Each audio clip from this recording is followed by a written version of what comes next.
حضرت صلی اللہ علیہ وآلہ وسلم پر وحی کا ابتدائی دور اچھے سچے پاکیزہ خوابوں سے شروع ہوا۔ آپ خواب میں جو کچھ دیکھتے وہ صبح کی روشنی کی طرح صحیح اور سچا ثابت ہوتا۔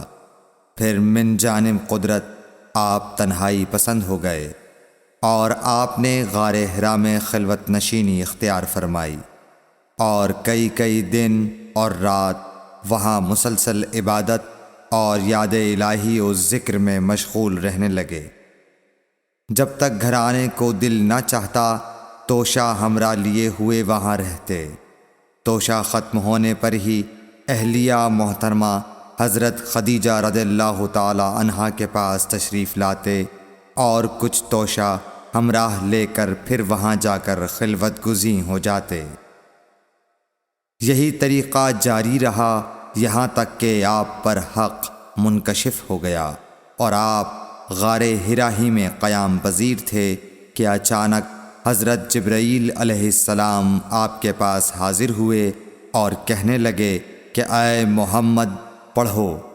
آپ فرماتے ہیں کہ میں نے کہا کہ میں پڑھنا نہیں جانتا۔ آپ صلی اللہ علیہ وسلم فرماتے ہیں کہ فرشتے نے مجھے پکڑ کر اتنے زور سے بھینچا کہ میری طاقت جواب دے گئی۔ پھر مجھے چھوڑ کر کہا پڑھو۔ میں نے پھر وہی جواب دیا کہ میں پڑھا ہوا نہیں ہوں۔ اس فرشتے نے مجھ کو نہایت ہی زور سے بھینچا کہ مجھ کو سخت تکلیف محسوس ہوئی۔ پھر اس نے کہا کہ پڑھ۔ میں نے کہا میں پڑھا ہوا نہیں ہوں۔ فرشتے نے تیسری بار مجھ کو پکڑا اور تیسری مرتبہ پھر مجھ کو بھینچا۔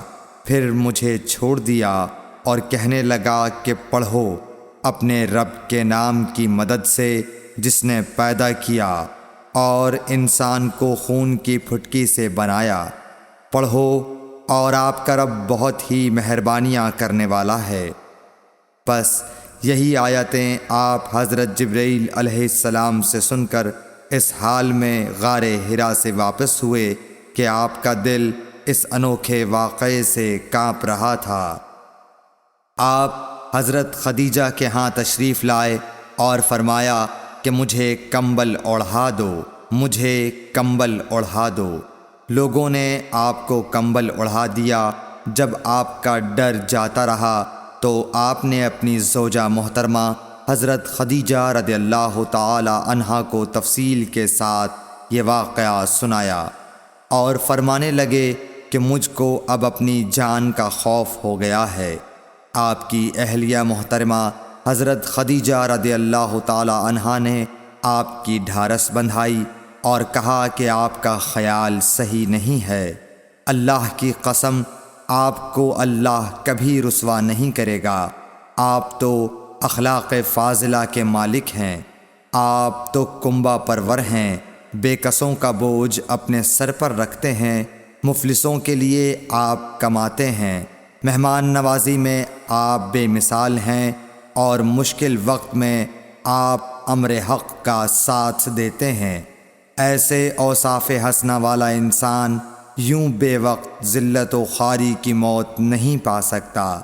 پھر مزید تسلی کے لیے حضرت خدیجہ رضی اللہ تعالی عنہا آپ کو ورقہ بن نوفل کے پاس لے گئیں جو ان کے چچا زاد بھائی تھے اور زمانہ جاہلیت میں نصرانی مذہب اختیار کر چکے تھے اور عبرانی زبان کے کاتب تھے۔ چنانچہ انجیل کو بھی حسب منشائے خداوندی عبرانی زبان میں لکھا کرتے تھے۔ انجیل سریانی زبان میں نازل ہوئی تھی، پھر اس کا ترجمہ عبرانی زبان میں ہوا۔ ورقہ اسی کو لکھتے تھے۔ وہ بہت بوڑھے ہو گئے تھے، یہاں تک کہ ان کی بینائی بھی رخصت ہو چکی تھی۔ حضرت خدیجہ رضی اللہ تعالی عنہا نے ان کے سامنے آپ کے حالات بیان کیے اور کہا کہ اے چچا زاد بھائی، اپنے بھتیجے محمد صلی اللہ علیہ وسلم کی زبانی ذرا ان کی کیفیت سن لیجئے۔ وہ بولے کہ بھتیجے آپ نے جو کچھ دیکھا ہے اس کی تفصیل سناؤ۔ چنانچہ آپ صلی اللہ علیہ وآلہ وسلم نے از اول تا آخر پورا واقعہ سنایا، جسے سن کر ورقہ بے اختیار ہو کر بول اٹھے کہ یہ تو وہی ناموس معزز رازدان فرشتہ ہے جسے اللہ نے حضرت موسیٰ علیہ السلام پر وحی دے کر بھیجا تھا۔ کاش میں آپ کے اس عہد نبوت کے شروع ہونے پر جواں عمر ہوتا، کاش میں اس وقت تک زندہ رہتا جب کہ آپ کی قوم آپ کو اس شہر سے نکال دے گی۔ رسول کریم صلی اللہ علیہ وآلہ وسلم نے یہ سن کر تعجب سے پوچھا کہ کیا وہ لوگ مجھ کو نکال دیں گے، حالانکہ میں تو ان میں صادق و امین و مقبول ہوں۔ ورقہ بولا، ہاں یہ سب کچھ سچ ہے، مگر جو شخص بھی آپ کی طرح امر حق لے کر آیا لوگ اس کے دشمن ہی ہو گئے ہیں۔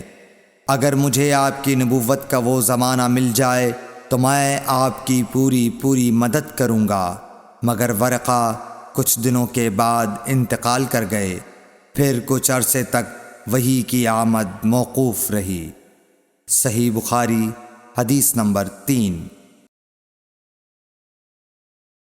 حضور اکرم صلی اللہ علیہ وآلہ وسلم نے وحی کے رک جانے کے زمانے کے حالات بیان فرماتے ہوئے کہا کہ ایک روز میں چلا جا رہا تھا کہ اچانک میں نے آسمان کی طرف ایک آواز سنی اور میں نے اپنا سر آسمان کی طرف اٹھایا، کیا دیکھتا ہوں کہ وہی فرشتہ جو میرے پاس غار حرا میں آیا تھا وہ آسمان و زمین کے بیچ میں ایک کرسی پر بیٹھا ہوا ہے۔